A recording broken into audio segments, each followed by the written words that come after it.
साद खां की cloth market के एक तरफ ये वो गली है कि जिसके आखिर में जाके वो कमरा है, वो घर है जहाँ बड़े सग़ीर नहीं बल्कि दुनिया की अजीम तरीन आवाज़ ने जन्म लिया। और इस मामूली छोटी सी तारीक गली में से निकल कर वो किस मकाम पे पहुँची और किस कदर इज़्ज़त हासिल की। ये अब वो घर है कि जहाँ उस तरन्नुम की मलिका ने जन्म लिया कि जिसकी आवाज़ के शहर में एक दुनिया मशहूर है। कि ये दरवाज़ा बाहर से मुकफ़्फ़ल है तो मैंने इसको खोलना या ताला तोड़ना मुनासिब न समझा। हाँ, अलबत्ता साथ वाली ममटी पे खड़े होके मैंने उस आंगन की तस्वीर और ये मूवी बनाई है जिसमें बचपन में न सिर्फ मैडम खेलती थीं बल्कि उनके बहन भाई भी उनके साथ यहाँ रहते थे। गली में रहने वाले कहते हैं कि नूरजहाँ गली के बच्चों के साथ बंटे यानी कि कंचे खेलती थीं और किसी को जीतने ना देती थीं। ख़वातीन हज़रात, ये है वो आंगन जहाँ पे मैडम अपने ख़ानदान, अपनी वालदा फ़तेह बीबी और अपने वालिद मदद अली के साथ मुकीम थीं। इन कमरों के अंदर अगर आप जाएं तो आप बड़ी आसानी से देख सकते हैं क्योंकि इस घर की छत उड़ चुकी है कि यहाँ ये वो कोठरी आती है जहाँ फ़तेह बीबी ने मलिका तरन्नुम नूरजहाँ को जन्म दिया। और इसके पीछे वो कमरे हैं जिनकी फिर छत उड़ी हुई है जहाँ उनका दीगर ख़ानदान रहता था। अगर हम ज़रा आगे जाएं तो आप देख सकते हैं कि बाकी घर का नज़ारा ऊपर से किया जा सकता है। आज ये घर बेइंतहा शिकस्ता है। होना तो ये चाहिए कि इस घर को हमेशा के लिए महफूज किया जाए कि यहाँ पलने वाली बच्ची की आवाज़ ने एक आलम को अपना गर्विदा बना लिया। मगर क्या किया जाए, हम लोग मोहसिन कुछ लोग हैं। ख़वातीन हज़रात, ये बाद में एक नूरजहाँ फाउंडेशन बनी थी जिस पे हुमा जी के बेटे मुस्तफ़ा और मोहम्मद सादिक साहब के बेटे हमारे छब्बो भाई हाजी सलीम का नाम लिखा है। और मैं सिर्फ आपको एक झलक दिखाना चाहता हूँ कि ये लोग अपने उन मुबारक हस्तियों को किस कदर चाहते हैं। माई ईदन जो कि मैडम की बड़ी बहन थीं, उन्होंने अपने हिस्से की जायदाद जो अब के बहुत कीमती है यहाँ पे कसूर की एक फाइनेंशियल डिस्ट्रिक्ट के अंदर, उसको सैयदा कायनात के शहज़ादों के नाम, मौला गाज़ी अब्बास अलमदार के नाम, मौला कायनात हज़रत अली मुर्तज़ा अलैहिस्सलाम अपने अल्लाह और फिर उसके महबूब सैयद या मोहम्मद सल्लल्लाहु अलैहि वसल्लम सरकार दो आलम के नाम एक इमाम बारगाह बनवा दी जो आज भी कायम है। ख़वातीन हज़रात, सलाहियत का जौहर कुदरत का करिश्मा होता है, मगर इस जौहर को तराश के, खराश के, तरबियत करके इसे ऐसी चीज़ बना देना कि सुनने और देखने वालों की आंखें खीरा हो जाएं, ये उन गुनी उस्तादों का काम होता है जो किसी खुशकिस्मत शागिर्द को नसीब होते हैं। आज हम आपके सामने पेश कर रहे हैं उस्ताद ग़ुलाम मोहम्मद कसूरी साहब का एक ऐसा इंटरव्यू जिसमें वो अपनी शागिर्दा रशीदा मलिका तरन्नुम नूरजहाँ के साथ अपनी ज़िंदगी भर के ताल्लुक़ और मोहब्बत और तरबियत का तज़किरा करेंगे। मुझे यकीन है कि वो तमाम लोग जो कि मलिका तरन्नुम के शहदाई हैं वो ये जानना चाहेंगे कि मलिका को इस मकाम पे पहुँचाने में उनकी किस्मत के साथ साथ उस्ताद साहब की तरबियत ने कितना अहम किरदार अदा किया है।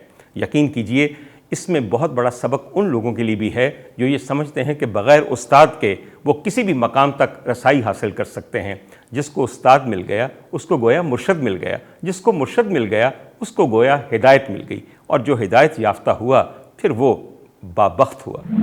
ख़वातीन हज़रात, मुलाहज़ा फरमाइए, मादाम नूरजहाँ के उस्ताद मोहतरम जनाब बाबा ग़ुलाम मोहम्मद कसूरी साहब का ज़िंदगी में दिया हुआ एक वाहिद इंटरव्यू जिसमें उन्होंने मादाम के साथ अपने ज़िंदगी भर के ताल्लुक़ को बहुत तफसील से बयान किया है। मुझे यकीन है कि मादाम के मद्दाहों और परस्तारों के लिए ये एक खासे की चीज़ हो गई। ये इंटरव्यू उनकी ज़िंदगी के बिल्कुल आखिर में रिकॉर्ड किया गया, लिहाजा ये एक यादगार बन गया है। आप नूरजहाँ के घर से कितनी दूर रहते थे यहाँ पे? उधर से तो जहाँ वो कपड़े वाली दुकानें शुरू होती हैं वहाँ पे हमारा घर था, और जहाँ कपड़े की दुकानें शुरू हो जाती हैं वहाँ ये लोग रहते थे। फासला कितना था? फासला तकरीबन आधी फरलांग था। इस वक्त मेरी उम्र है जी 90 और 494 साल। आपने नूरजहाँ को किस उम्र में सिखाना शुरू किया? उनकी क्या उम्र थी उस वक्त? ये जब शागिर्द हुई इसकी उम्र थी 6 साढ़े 6 साल की। जब हमने शुरू किया उस वक्त कोई 11 वर्ष की थी जब मैंने शुरू किया इसको गाना बजाना वहाँ कलकत्ते में। जो क्लासिकल की तालीम जो थी वो हमने कलकत्ते में जाकर शुरू की थी। कसूर में आपने क्या सिखाया? 6.5 साल की उम्र में उनको क्या सिखाया था? शागिर्द किया।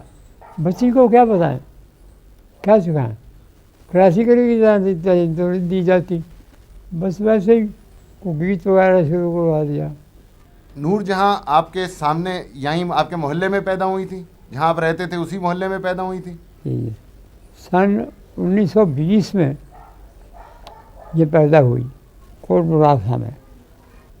तो मैं जब ये पैदा हुई तब भी हमने देखा जब वो होता है औरतें छिला नहाती हैं और नहा के इसको कपड़े बदला के यहाँ सोने का झूमर लगाया हुआ, तो सलाम करने के लिए जा रहे कहाँ? बाबा बुल्ले शाह। जाते हुए मैंने देखा है इनको कि सलाम करने जा रहे हैं। इसकी बड़ी बहन थी, उसने इसको उठाया हुआ था। ख़वातीन हज़रात, मादाम नूरजहां की एक बहुत बड़ी खुशबख्ती है और वो यूँ है कि उनका ताल्लुक़ एक ऐसे घराने और एक ऐसे इलाके से था जिनका रोज़गार ही गाने बजाने से मुताल्लिक़ था। अगर ऐसा ना होता तो शायद इतनी बड़ी सलाहियत ज़ाया हो जाती। और खुशबख्ती ये भी है कि जहाँ मलिका तरन्नुम नूरजहां बहैसियत अल्लाह वसाई पैदा हुई, जो कसूर का एक नवाही इलाका कोट मुराद खां है, उसके बिल्कुल करीब ऐसे असातिज़ा भी बसते थे जो किसी को भी तालीम देते वक्त कोई चीज़ उनसे छुपाते नहीं थे और उनके खाम माल को बिल्कुल जौहर बना देते थे। बाबा जी ने सबसे पहले जो राब्ता नूरजहां से किया वो उनके वालिद के कहने पे किया, जैसा कि वो बयान करते हैं। आप नूरजहां के वालिद को भी जानते थे? हाँ जी, हाँ, बड़ी अच्छी तरह। उन्होंने कहा था आपको गाना सिखाने के लिए? हाँ, उन्होंने कहा था। क्या हुआ था? वो ये इस मोहल्ले की बहुत सी लड़कियां थी, वो मेरी शागिर्दें थी और उसने देखा कि जो आता है इस लड़के का शागिर्द हो रहा है, लिहाजा ये अच्छा है तो तभी ये हो रहा है, तो हो सके तो हम भी अपनी लड़कियां इनको कहें कि ये हमारी लड़की को बताएं। नूरजहां के वालिद और वालिदा यानी कि मदद अली और फ़तेह बीबी की औलादों में ऐसी ऐसी उम्दा आवाज़ें पैदा हुईं, इस वजह से उनको बहुत जल्दी ये एहसास हो गया कि हमारी औलाद, ख़ास तौर पे हमारी बच्चियाँ बेइंतहा सुरीली हैं। मैं सिलसिले में 2-3 नाम आपके सामने पेश करना चाहता हूँ। मादाम की एक बड़ी बहन थी जिन्हें उम्दा बेगम के नाम से याद किया जाता था और उनको बुलाया जाता था उम्दा मशीन। उम्दा मशीन इस तरह कि गाती थी तो यूँ लगता था कि ग्रामोफोन रिकॉर्ड चल रहा है, ना कोई सुकम ना कोई गलती, बल्कि पूरी ऐसे जैसे रिकॉर्डेड चीज़ चल रही है। मैडम की ही एक और बड़ी बहन थी, इनका नाम था गुलजार बेगम। गुलजार बेगम को पंजाब के इलाकों में इतना बड़ा गायक माना जाता था कि बाद में कहा गया कि वो गाने की उस मंजिल पे पहुंच गई कि जहां जाके उन्होंने अपने होशो हवास खो दिए और उनका नाम गुलजार चल्ली पड़ गया। अब इन सब के जो वालिद मदद अली साहब हैं, उन्होंने जब अपनी सबसे छोटी औलाद अल्लाह वसाई को रोते सुना तो उनके कानों ने गवाही दी कि मेरी तमाम बेटियां जो कुछ कर चुकी वो तो एक अलग बात है, मगर जो ये बच्ची करेगी उसकी कोई नज़ीर ना मिलेगी। लिहाजा मैडम की उम्र तकरीबन 5 या 5.5-6 साल के करीब हुई तो उनको उस्ताद की तलाश शुरू कर दी उन्होंने। जो सबसे पहले उस्ताद मैडम की ज़िंदगी में आए वो उस्ताद फ़ज़ल हुसैन थे, जिनकी उम्र उस वक्त ज़्यादा थी। उन्होंने ही आगे चल के मैडम के वालिद को कहा कि मैं एक ऐसा लड़का नूरजहां के साथ करता हूँ जो उम्र भर इसका साथ दे, यानी कि उनकी उम्र में और अल्लाह वसाई की उम्र में ज़्यादा फ़र्क ना हो।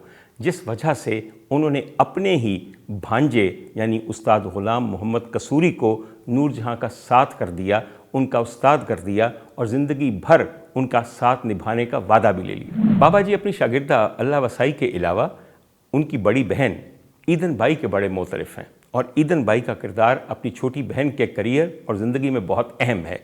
गो उनकी भी एक बेइंतहा उम्दा आवाज़ थी, मगर उन्होंने हमेशा फ़ौक़ियत अपनी छोटी बहन के करियर को दी।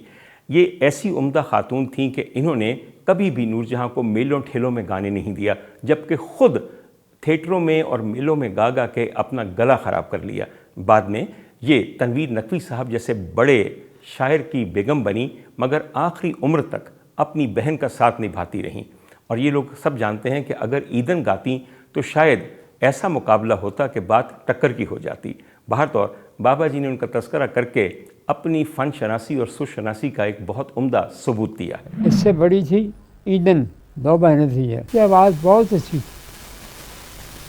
बहुत अच्छी आवाज़ थी उसकी, ऐसी थी कि इससे भी अच्छी थी, मगर उसने शौक नहीं किया।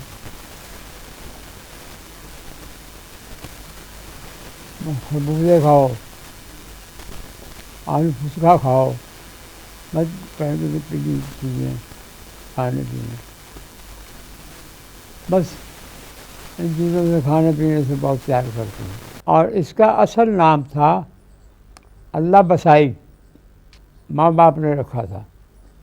ये जो नूरजहाँ नाम है, ये तो वो कलकत्ते में जो सेठ कररानी सुखलाल वो था, तो उसने कहा अरे शान याद रखो, इसका नाम बसाई मत रखो, इसका नाम रखो नूरजहाँ। और ये याद रखो कि कोई दिन ऐसा आएगा कि ये इनके पास नहीं रहेगी, ये माँ बाप के पास नहीं रहेगी। तो वही बात हुई। जब कसूर से कलकत्ता गई तो आप साथ थे? हाँ। और कौन कौन साथ था? इनकी माँ, इनका बाप, इनके भाई। कलकत्ते में फिर आपने क्लासिकल तालीम शुरू की उनकी? जी। किस तरह से सिखाते थे, तालीम किस तरह देते थे आप? कौन से राग से शुरू किया था, जरा तफसील से बताएं ना सारी बात। राग तो कोई भी शुरू कर सकता है इंसान, मगर प्रथम कहते हैं अव्वल को, प्रथम भैरव, यानी सबसे पहले भैरव राग है, और भैरव से मैंने शुरू किया।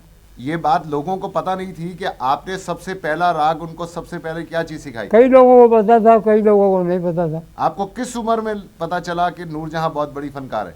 बच्चा जब पैदा होता है ना, बच्चा जब पैदा होता है तो 40 दिन का चिला होता है।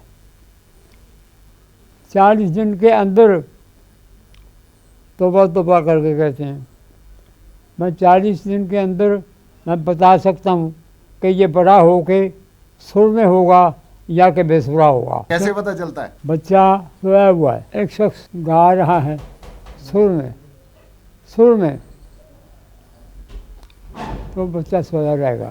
तो एक बच्चा है रो रहा है, उसके सामने एक शख्स सुर में गा रहा है, और बजाय रोने के वो सो जाएगा, सुकून मिलेगा उसको, सो जाएगा। ये पहचान है। लोगों ने, उस वक्त के लोगों ने उनकी किस उम्र में उनको पहचाना था? सन 39 में हम लाहौर आ गए कलकत्ते से, तो उस वक्त ये खूब ठीक ठाक गाती थी। हर शख्स चाहता था कि यार चले चल के नूरजहाँ को सुने, सबकी चाहत। हाँ जी, अक्सर कुछ करती थी तो लोग कहते थे। आगे फिर ये फिल्मी लाइन में आ गए, फिल्म लाइन में भी अच्छे तरीके से इसने काम किया। पिछली सदी के अवाइल में मौसीकारों के यहाँ एक रिवायत थी कि जब अपना एक शागिर्द मुकम्मल तौर पे तैयार कर लेते तो फिर दुनिया के सामने उसे पेश करने के लिए एक पेड़ का मैदान लगाया जाता। इस मैदान में गुनी सुनने वाले होते, गुनी गाने वाले होते, मुकाबले पे और लोग भी होते। मैडम के साथ भी जब उनकी बुनियादी तालीम मुकम्मल हो गई, यही मामला पेश आया, और बाबा जी बड़े फ़ख्र से आज जिक्र करते हैं अपने इंटरव्यू में कि किस तरह मेरी शाकिर्दा और नामी गरामी मुगन्नियाओं के मुकाबले के अंदर सामने आई, गाया और दाद पाई। पहला मैदान जो हुआ था उसके बारे में ज़रा बताएं सारी तफसील। वो दिल्ली में 2 बहनें रहती थी, अनवर और अख्तर, आगरे की थी। वो बहुत अच्छी गाती थी वो। तो उस लड़की ने मैदान लगवा दिया कि एक अच्छी लड़की आई है यहाँ और मेरा और उसका गाना होना चाहिए। मैदान लग गया, उसका गाना हो गया। वो भी गई, वो भी बड़ा अच्छा गाती थी अनवर, और जितनी ये थी उतनी ये भी थी। तो ये कि थी सुर में, वो दोनों एक जैसी रही बराबर। उसके बाद लाहौर आ गए। जो 2 औरतें गा रही थी ना, कि उनकी उम्रें क्या थी, उनके नाम क्या थे, और नूरजहाँ का नाम भी नहीं बीच में।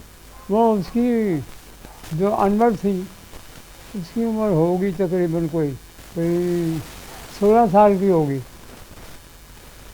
तो इसकी उम्र थी उस वक्त तो 11 साल की। नूरजहाँ की उम्र थी 11 साल की। मगर काम काम होता है।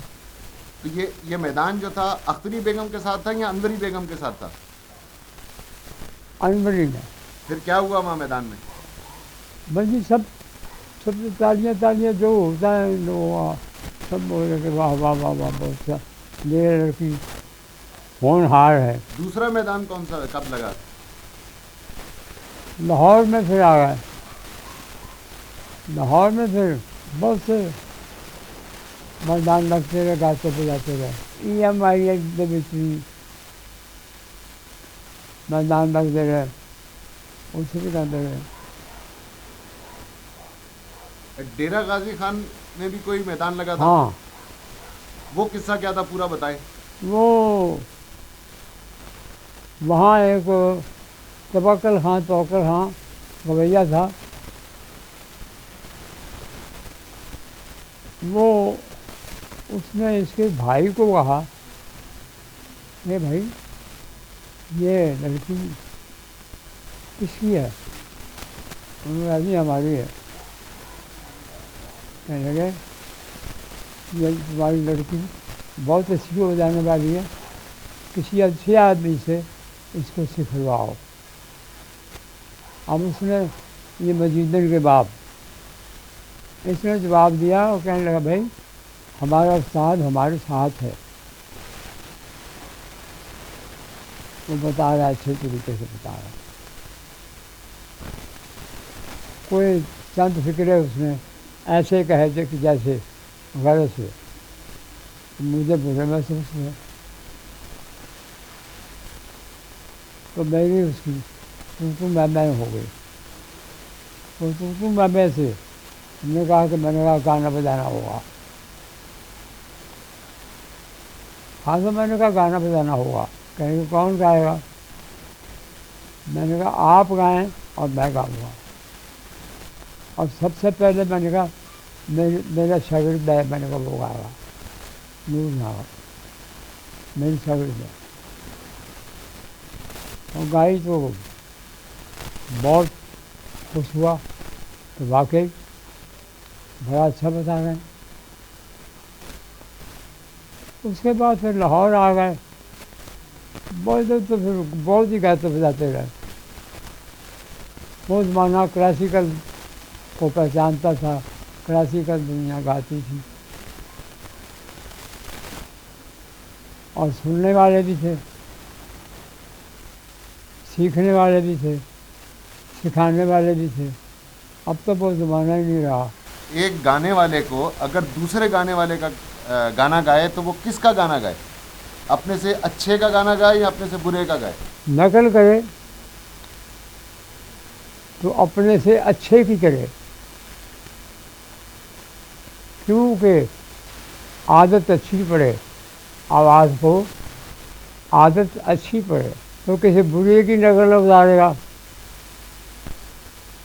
तो उसकी आवाज़ की आदत बिगड़ जाएगी। मैडम के साथ अपनी तवील रफ़ाकत के दौरान कई बार ऐसे मौके आए कि बाबा जी को दीगर मुग़न्नियाओं ने कहा कि अरे छोड़िए, बच्ची पे क्या वक्त ज़ाया कर रहे हैं, हमें सिखाइए, देखिए हम क्या बन के दिखाते हैं। इस सिलसिले में बड़े बड़े नाम सामने आते हैं, लेकिन बाबा जी ने ख़ास तौर पर ज़िक्र अख्तरी बाई फैज़ाबादी का किया है, जिन्होंने कलकत्ते में बाकायदा ये कोशिश की कि बाबा जी को अपनी तरफ ले आएँ, उनकी शागिर्द हो जाएं और वो नूरजहाँ को छोड़ दें। मगर ये साबित कदम उस्ताद ये जानता था कि वफ़ा कितनी अहम चीज़ है और उन्हें कभी भी अपनी शागिर्दा से ताल्लुक़ को तोड़ा नहीं। क्या आपको कभी किसी ने ये बात कही, किसी गाने वाले ने, कि आप नूरजहाँ को ना सिखाएं, मुझे सिखाएं? हाँ, कलकत्ते में अख्तरी फैज़ाबाद वाली। उसने क्या कहा था? हाँ साहब, छोड़िए, आपने क्या बच्ची को बताना शुरू किया हुआ, ये क्या गाएगी? मैंने कहा अख्तरी ये मत कहो। मैंने कहा 2 साल के बाद ये तुम्हारे नीचे ऊपर गाएगी। तो अल्लाह की मेहरबानी से वही हुआ। हमारे जयपुर, हमारा जोधपुर, दोनों राजे आए हुए क्रिसमस के दिनों में, तो उन्होंने बुलाया अख्तरी को भी, नूरजहाँ को भी। एक बड़ी फिल्मी गुलकारा हर रोज़ किसी नए फिल्मी मूसीकार की धुन गाती है और ये भी एक बहुत बड़ा रियाज होता है। मैडम को ख़ास तौर पे तकरीबन मूसीकारों की 8 नस्लों की धुनें गाने का मौका मिला, जिनका आगाज़ हम 1930 से करके 2000 तक कर सकते हैं। 70 साल का अरसा बहुत कम लोग मुस्तकिल गाते रहते हैं, मगर जो बुनियादी तालीम है वो अपने उस्ताद की होती है। रागदारी की तमाम पहचान और तमाम सुरशनासी और तमीज़ बुनियादी तालीम ने सिखाई होती है। अगर नीचे की तालीम अच्छी हो और पुख्ता हो तो उस पर आप किसी भी गीत का ताजमहल तामीर कर सकते हैं। मैडम इस सिलसिले में बड़ी खुशकिस्मत थी कि जब भी उनको रियाज की ज़रूरत होती, जब भी कोई नई चीज़ या कोई मुश्किल चीज़ सीखनी होती, तो अपने घर में अपने साथ रखे हुए उस्ताद से रुजू फरमाती और फिर उनसे असर नौ रियाज और तालीम का तकाजा करती। आपने दीपक राग सिखाया था नूरजहाँ को, वो तो उसने बैन कर दिया हुआ था अकबर ने। हाँ, वो क्या किस्सा था, पूरा किस्सा नामों के साथ बताएं। दीपक राग अकबर ने बैन किया हुआ था कि इसको कोई ना गाए, क्योंकि इसको गाने से आग लग जाती है। तो मैंने अपने साथ से याद किया, फिर उसकी आजमाइश की कि वाकई आग लगती है। तो लिहाजा हमने ये पाया कि रागों की तासीर है। हाँ जी, बहुत से राग ऐसे हैं उनको गाने से इंसान बावला हो जाता है। बहुत से राग ऐसे हैं जिनके गाने से अंदर का हिस्सा जल जाता है। बहुत से राग ऐसे हैं कि बीमारी हो तो उससे फ़ायदा हो जाता है। कई बीमारियों को राग मदद करता है, मगर वो दुनिया चली गई जो इस चीज़ को जानती। आपने अपने उस्ताद से इजाज़त लेके नूरजहाँ को सिखाया दीपक? नहीं। वो तो बैन था ना वहाँ। हाँ, मगर मैंने दिन में ये सोचा, मैंने कहा भाई जब एक चीज़ तेरे पास आ गई है बताओ। आपने और शागिर्दों को दीपक बताया? ना, ये उसको बताते हैं जो इसको कर पाए। ये चीज़ है भी तो मुश्किल, हर एक का काम नहीं है। नूरजहाँ को शुरू करवा दिया। 15 दिन के बाद ये हुआ, यहाँ से 40 मील के फासले पे तहसील चूनिया है, चूनिया।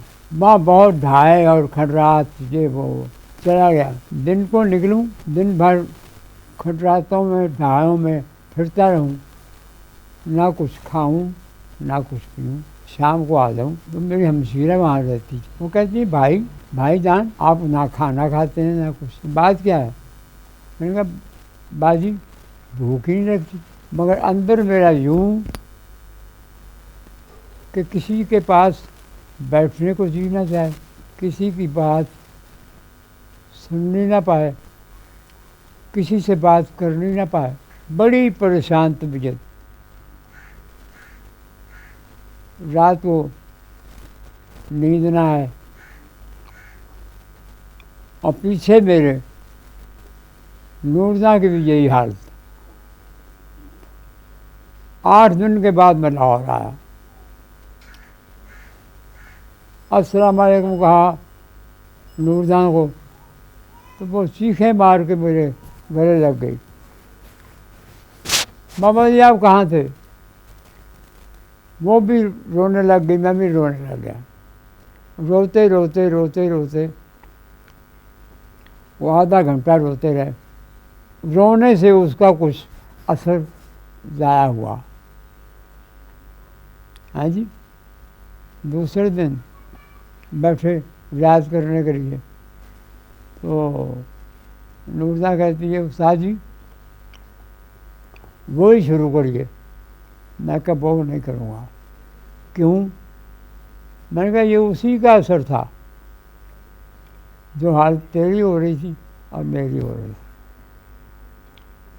ये इसकी तस्वीर खुश्क है, दीपक की तस्वीर खुश्क है।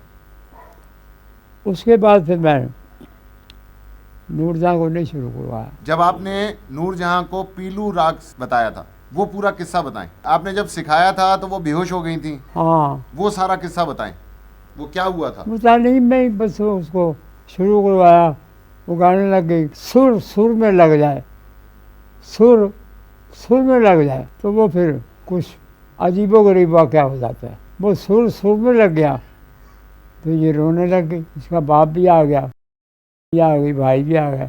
आपने मारा इसको? मैंने कहा पूछो। कहने लगे नहीं, किसी ने नहीं मारा, मगर ये है कि मुझसे सुर बर्दाश्त नहीं हुआ। एक मरतबा का वाक़या है, तहसील बाजार, तहसील है ना, तहसील के सामने घर है उसका, हुजरू, उनके यहाँ कोई शादी थी तो बड़े बड़े उन्होंने बुलाए गाने वाले, आजकल हाँ, बड़े गुलाम अली खां और मुख्तार अमृतसरदारी, और एक और था बम्बा बम्बा उसको बोलते थे, वो भी गाना गाता था, अच्छा गाता था। लो जनाब, मुझे डेट का पता चल गया कि फलां डेट को गाना बजाना है। मैंने वो जो कहते थे ना कभी, ऐसा राग नहीं को सुना, मैंने वो राग शुरू करवा दिया नूरजहाँ को। जब शुरू करवा दिया तो गुलाम अली खां को पता चला कि इन लोगों ने फिक्स किया है कि नूरजहाँ और आशिक अली खां और गुलाम अली खां का नीचे ऊपर गाना होगा। मैंने कहा भाई ये तो गलत बात है, वो बड़े लोग हैं और अच्छे लोगों की औलाद हैं, ये बेचारी बच्ची है, जीजा इनको देख के डर जाए, बात न बने। जिस रोज़ रात को गाना था उस रोज़ गुलाम अली खां मेरे पास आए, अस्सलाम वालेकुम। वालेकुम। यार मैं तेरी तरफ आया। मैं कही बोलो। कहने लगे तेरी शिगिर्द? मैं कह जी हाँ। कहने लगे फिर असी भाई भाई हाँ, साड़ी भी शिगिर्द। मैं कहा ठीक है, कोई बात नहीं। मैं कि तेरे को गल पूछना। मैं क्या पूछो। असां कुछ विस्की पीती तो रात नूं गाना तो जे असी पहले गाए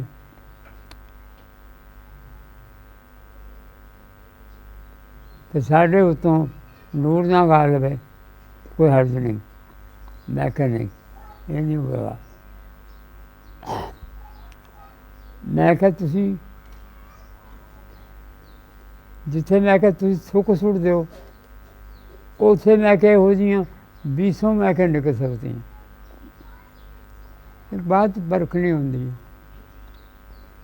नहीं नहीं नहीं यार, नहीं नहीं नहीं, ये साढ़े उत्तों आएगी। चलो जी, फिक्स हो गया।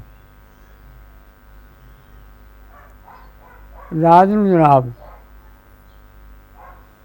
बारिश हो गई, खूब बदली। रात के 2 बजे हुए, कोई तांगा रक्षा भी, उस जमाने से रक्षा नहीं सी हुंदा, पाकिस्तान बनने तो पहले की गल। वो बंदे आउण, आओ जी बुला रहे हैं, आओ जी बुला रहे हैं। है मैं क्या बेटा तू सौ रहो। मैं क्या ये करनी उन्होंने गवाना ना पवे। मैं अपनी थां उत्ते चौकस। लो जनाब, अखीर चले गए।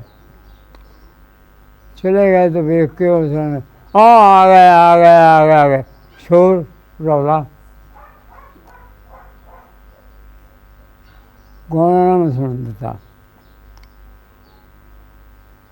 जिसले गाने का टाइम आया, हाँ जी शुरू करो जी। मैं क्या जी वो आशिक अली खां, वो गुलाम अली खां, दंत गवैये। मैं क्या और जिन्हें अल्लाह बखे साढ़े इंडिया बच्चियाँ होर किधरे ना कह पैदा नहीं दे ते तुसी कोई होर लाहौरों में क्या किसी को इन्हें तो कहा है सानू मैं क्या बेइज्जत करने वास्ते कहते हो ओ नहीं जी नहीं जी नहीं जी नहीं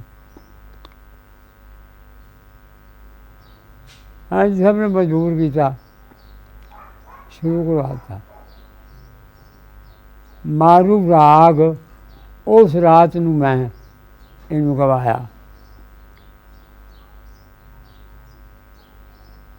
जिन्हें शुरू किया त्याश करी सिरों में नंगा पैरों में नंगा सामने खलो के तो कहता गुलाम अली ओए माँ ही है ये तो बड़ा अच्छा भी गाँदी उन्हें खान साहब मैं कदों क्या सी पूरा गाँदी कहने लगे नहीं साड़ी नकाती हो गई साढ़े नाल अच्छा गा रही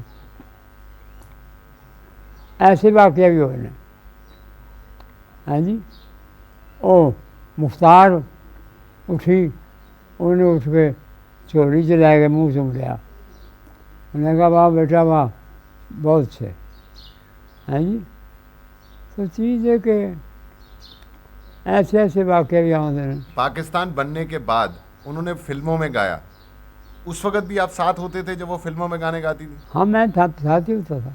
जो फिल्मों में गाने गाए उसमें कुछ वो म्यूजिक डायरेक्टर को भी बताती थी? जो इसकी लाइन पसंद नहीं होती थी ये कह देती थी म्यूजिक डायरेक्टर को कि इसकी जगह पे ये लाइन रखो, जो पसंद होती थी वो रख लेंगे थी। आपने उनको एक चीज़ सिखाई थी कि गाना गाते हुए शक्ल नहीं बिगड़नी चाहिए। हाँ वो क्या है, वो पूरी तफसील से बताएं सारी बात। एक शख्स खूबसूरत है, एक शख्स खूबसूरत है तो गाने के टाइम वो गाना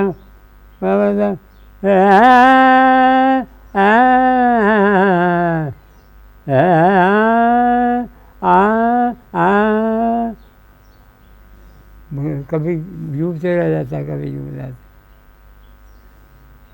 नहीं होना चाहिए, ये ऐब है। गाने के टाइम मुंह बिगड़े बुरी बात, आप बता दें कि ये होना चाहिए। नहीं, इसका तरीका क्या है कि शक्ल ना बिगड़े? एक आर्टिस्ट को क्या करना चाहिए इसके लिए? आर्टिस्ट की बात तो बाद में रही, ये उस्ताद को चाहिए कि जो आवाज़ यूँ लगा रही हो ये ऐसे ना लगाओ, यूँ करो। हाँ जी, ख्याल शरीफ है। अब उस्ताद के सामने टेढ़ा मुँह करके क्या गाएगा,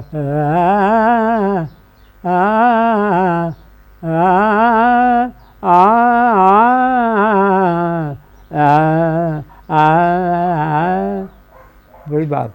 आवाज़ की खूबसूरती की गई, चेहरे की खूबसूरती की गई।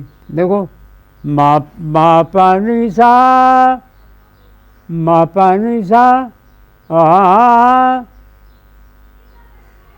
तो इसी को बोले इंसान,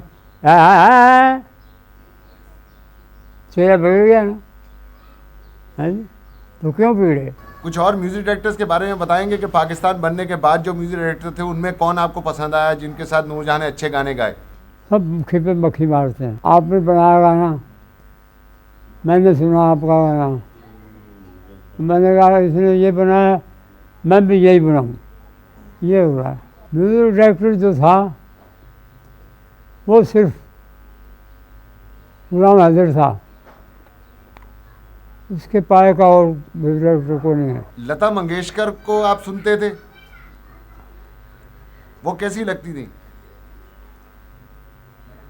कानों को दुखती थी। क्यों? आवाज़ उसकी सीने की नहीं थी, यहाँ की थी, चीख में गाती। आयशा भोसले के बारे में क्या ख्याल है? आशा भोसले लता से अच्छी है। क्यों? जो उसके आवाज़ में रोशनी है वो उसके में नहीं है। खातिन हज़रात, आज वो दौर है कि लोग कहते हैं हमारा कोई उस्ताद नहीं है। किस कदर बदबख्त लोग हैं कि जो बेमुर्शद होने और बेउस्तादे होने पे फ़ख्र करते हैं। मैडम ने जिस किस्म की शागिर्दी निभाई है उसकी मिसाल भी कम मिलती है।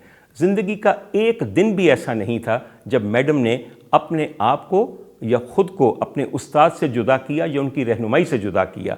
यही वजह है कि किसी भी दौर में कोई भी गीत गाते वक्त उनके लिए ना कभी दिक्कत सामने आई और ना ही कोई ऐसा मामला पेश आया कि जिसे वो जानती नहीं थी। और असल में बात यह है, हर ताल्लुक़ की बुनियाद बाहमी मोहब्बत पे, बाहमी एहतराम पे है, मगर शागिर्द और उस्ताद का ताल्लुक़ तो होता ही एहतराम और मोहब्बत और वफ़ा का रिश्ता है, जिसकी मिसाल शायद मलिका तरन्नुम नूरजहां और बाबा ग़ुलाम मोहम्मद कसूरी के ताल्लुक़ से बेहतर कहीं और नहीं मिलती। आपको कितने दिन हो गए नूरजहां से मिले हुए? हाँ, दिल बड़ा उदास था तो मुझे पता चला कि हिना आई हुई है लाहौर, हुमा के यहाँ गया। मैंने कहा उधर ठहरी होगी। पूछा मैंने हुमा से, मैंने कहा मैंने सुना कि हिना आई हुई। कहने लगे हाँ आई हुई। कहाँ है? कहने वो अपने अब्बा के यहाँ है। अच्छा, मैंने कहा उधर ठहरेगी? कहने लगे हाँ। मैं रात को उधर ही सोया, हुमा के यहाँ। अच्छा, गाड़ी हुमा वाली उसने लेके जाना था एयरपोर्ट। मैं सुबह सुबह उठा, कपड़े बदले, उसी गाड़ी में बैठ गया। वो गया एजाज साहब के यहाँ। हिना बाहर निकली। अस्सलाम वालेकुम बाबा जी, कैसे हैं आप? मैंने कहा शुक्र अल्लाह। आप किधर? मैंने कहा कराची। मैंने सुना था कि हिना आई हुई है। मैंने कहा मैंने भी जाना कराची। ये उसने मेरी टिकट भी इसने करवा ली। कराची चले गया। 5 दिन रहा। 5 दिन के बाद मैं कहा बेटा अब मैं चलता हूँ। इधर आ गया। तो अब इतना अरसा हो गया, आपका दिल चाहता है दोबारा मिलने को? बिल्कुल बिल्कुल चाहता है। बाबा जी, कितना प्यार आता है आपको नूरजहां पे? ये पूछने वाली वैसे तो बात नहीं है, लेकिन आपसे फिर भी हम आपके मुंह से सुनना चाहेंगे कि आप कितना प्यार करते हैं उन्हें। देखिए जी, जो बच्चा काम करके दिखाए उससे प्यार खामखा हो जाता है। बेटा सही ना करे उससे प्यार नहीं होता, शागिर्द सही काम करे उससे प्यार होता है। तमाम ज़िंदगी अपनी शागिर्दा नूरजहां की कामयाबियां और कामरानियां देखते हुए और उनकी इज़्ज़त और शोहरत और हर किस्म की पजीराई का नज़ारा करते हुए बाबा जी ने बड़ी आसूदगी से ये ज़िंदगी गुजारी।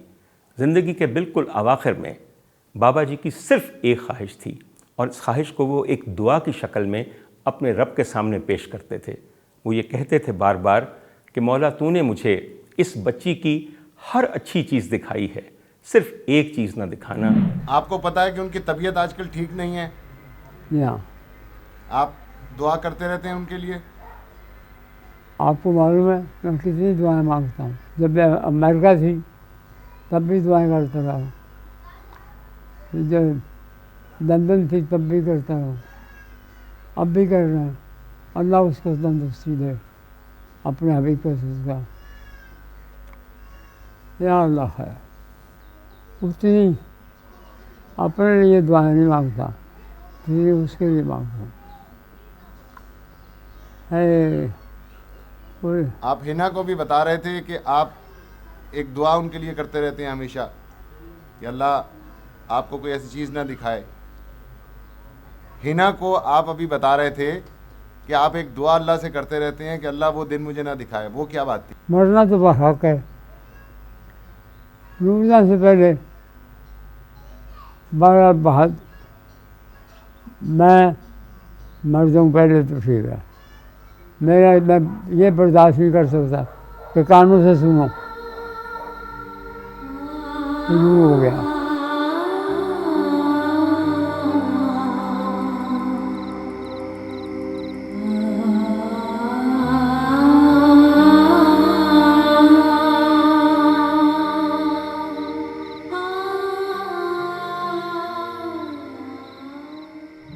बाबा जी ने न जाने कबूलियत की कौन सी घड़ी में किस दिल से ये दुआ की और अल्लाह ने उसे कबूल किया और उसकी शक्ल हमें ये नज़र आती है कि मलिका तरन्नुम नूरजहाँ की वफ़ात से तकरीबन 1 माह और कुछ दिन पहले उनके उस्ताद बाबा ग़ुलाम मोहम्मद कसूरी अपने खालिक से जा मिले और वाकई उन्होंने अपनी शागिर्दा का आखिरी दीदार नहीं किया, बल्कि उनके रहलत की ख़बर उनकी शागिर्दा ने सुनी और उनकी मग़फ़रत के लिए दुआ की।